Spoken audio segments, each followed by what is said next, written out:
Hi, how's it? The Illuminati, we're talking about those guys, right? They've always just kind of been around. However, what they have done is pretty much change the name of their secret society in order to give themselves less visibility. Why it is that they've changed their name so much is because they could not come back after they got debunked the first time around with the same sort of kind of name, because then they're going to get busted. So the people who were hard and fast scholars therein and hard and fast loyalists therein, they promulgated this more secretively. They became more and more secretive over time and became smarter and smarter, cleverer and cleverer, long story short, to keep the agenda nefarious, to a point where literally today that little secret society has prospered to worm its grubby fingers into just about every information like powerhouse in this world, like be it a news channel, if at all it is an information service like telecommunications, like the internet, like TikTok or YouTube or Facebook or whatever. The hand of this nefarious organization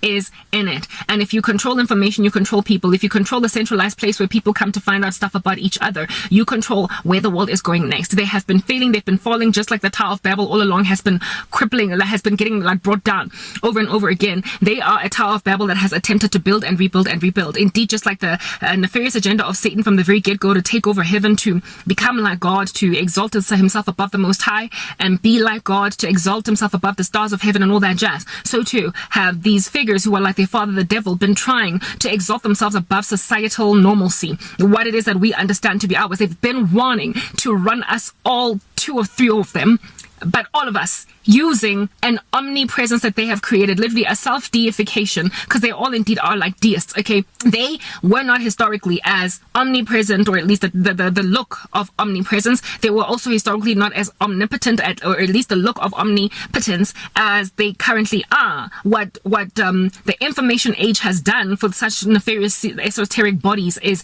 create a pseudo omnipresence or a pseudo omnipotence and a pseudo omnibenevolence and a pseudo, like what it is that God is, this controlling being. God is a controlling being, just deal, take it, like he's the one that's in control, all right? The devil has been indeed trying to be in and of himself controlling, even though he's not omnipresent. He is limited in where it is that he can go, but through technology he has prospered to create eyes all over the world, like God has eyes everywhere, by indeed these information bodies or foundational houses for information provision in the world. So if you control information, you control what would be the tantamount of omniscience. And that is Satan's way of, I guess, making sure that you're all loaded over with an iron fist. Hence, the mark of the beast in the tribulation is going to be this thing that surveils everybody. Hence why there are bodies on the earth right now that currently have got a very mark of the beastie system, similar like the social credit system of China. They are all culminating towards the ultimate be-all and end-all of a pseudo-omniscience or a pseudo-omnipresence, really, that is created by technology. So,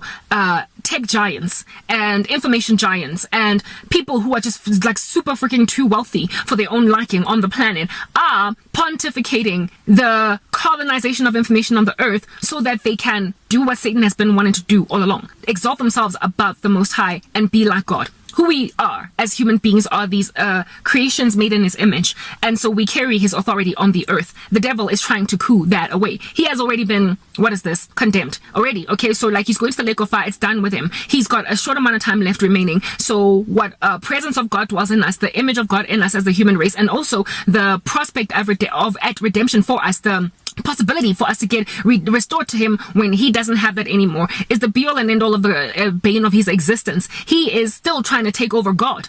And now God dwells in the church, the body of Christ. God can dwell in anybody at all that decides to join the church, and God dwells in his image, his very image dwells in every lost human being that has been naturally conceived, that is not like a Nephilim or whatever, or mixed with the blood of demons, whatever. Yeah, drat.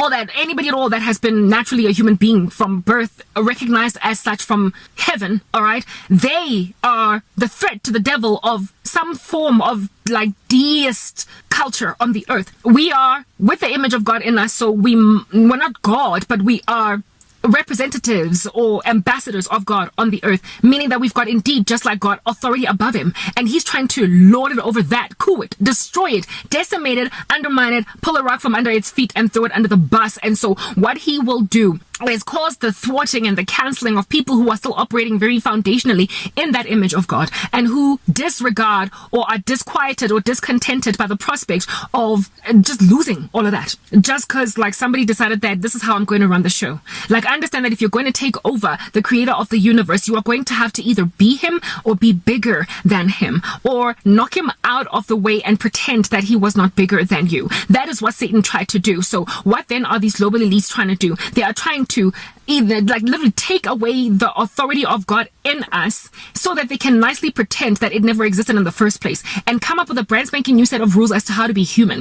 It is no wonder therefore that the World Economic Forum, like people like Yuval Noah Horrible, whatever his surname might be, that guy, he speaks about merging human beings with artificial intelligence and the transhumanistic agenda, how it is that Homo sapiens are a thing of the past, or at least about to be, and in about 50 years from today, human beings will no longer be what it is that we understand to be human beings today, at least not biologically. We're going to be mixed with artificial intelligence. He is trying to do away with the authority of God in a brand spanking new baby out of their mama's womb. It's got more power than the devil ever can, and has more hope than the devil ever can have, despite being this infant. Do you understand? That is essentially like dependent on a world to take care of it. So they want to reduce us to infants, precisely. They want to reduce us to the power level of an infant, that albeit having authority over them because we are made in the image of God, we are infants and we need to be fed. We are infants and we need to be clothed. We are infants and we need to have somebody teach us, train us as to how to think, what is the new doctrine, what to believe. We have to be taught 1, 2, 3, ABC. Like infants have to be raised from the ground up. So they're trying to reduce the world into a whole bunch of freaking toddlers. Infants, like literally these microscopic beings inside a mother's belly. So they want to take away what we have acquired. They want to concentrate the world's wealth in one little bucket, so that they can essentially coup that which is uncooable, overwhelm or overcome that which is unoverwhelmable and unovercomable, God himself in us. Well, the Lord will never ever allow that to happen, but they will get real close in the tribulation, following which they're going to be decimated by a holy God that obviously cannot be destroyed or decimated, or the image of God in the human race that he created completely destroyed. They will get real close. So in the run up to the tribulation, therefore, we need to gauge, understand thoroughly that we have not yet gotten to a place where the human race has been reduced to the status of infants, little babies, toddlers. We are still grown-ups that can make decisions and be a little bit spunky, feisty, and have a little bit of attitude. And so for those reasons, they are censoring the living daylights out of these spunky, feisty, attitudey people. But because we still have all that attitude and are still spunky and feisty, we essentially still have authority over them. We can trample them underfoot. As a human race, we can conquer these randos. Like I said, I was going to give you a small little history of the Illuminati. These guys have been at it for a minute. They've changed their name over and over again. And thanks to an increase or a boom in technology and in knowledge, thanks to that, they have prospered. They have literally gotten closer than they ever have. Their society, their secret society, has been getting disbanded ever since the days of Albert Pike. They have been trying to run the world with an iron fist. They have always believed, because they are a satanic organization, in the existence of a deity. Understand, the devil is not impressed with atheism. Y'all need to get that. The devil is not at all impressed with atheism, because atheists worship no God. Atheists do not bow down to any God at all. They just disregard deity altogether. The devil wants worship. So secret society members belonging to the Freemasons or the Illuminati or whatever, not atheists. They believe in a God. So the God that they believe in is, of course, the devil. The devil wants worship, so he will never ever try and pontificate a planet of atheists. Even atheists are going to end up taking the mark of the beast in the tribulation. They're going to believe in a God, and that God is going to be Satan in the form of the Antichrist. They are ultimately going to get their deistic agenda proliferated. They want worship, essentially. So they want to do away with irreligious people that absolutely have no belief in any God at all, and also those who believe in the one true God. So the agenda of the Freemasons and the Illuminati, blah, blah, blah, all these like random secret society, esoteric Tower of Babelites, okay, they hate Christianity. They believe in a communistic regime where everybody is just being run on some socialistic level, where there is one big fat chunky powerhouse that is distributing wealth and goods to everybody equally. They want to tell you how many carrots you will eat. They will tell you will own nothing and be happy. They want to tell you that you are going to eat GMO food, and you're also going to drive an electric car so that we can stop it in the middle of the road when you are saying something taboo on TikTok. They want to pretty much run the world with information. So you gotta worship them first and foremost, because they are deistic. They don't subscribe to atheism at all. Atheists are also big fat chunky potential rebels, because they are going to imagine in the power of mankind to run the show as they desire. So they want to have some kind of a body to worship, that they can be that body, and so therefore worshipped by everybody. So they hate atheists. They think they're dumb, and they also can't stand Christians and every other religion, but especially Christians. They want a socialistic, communistic agenda that is running down here in these streets, that is going to make out of them the Jehovah Jireh, God is my provider. Next part.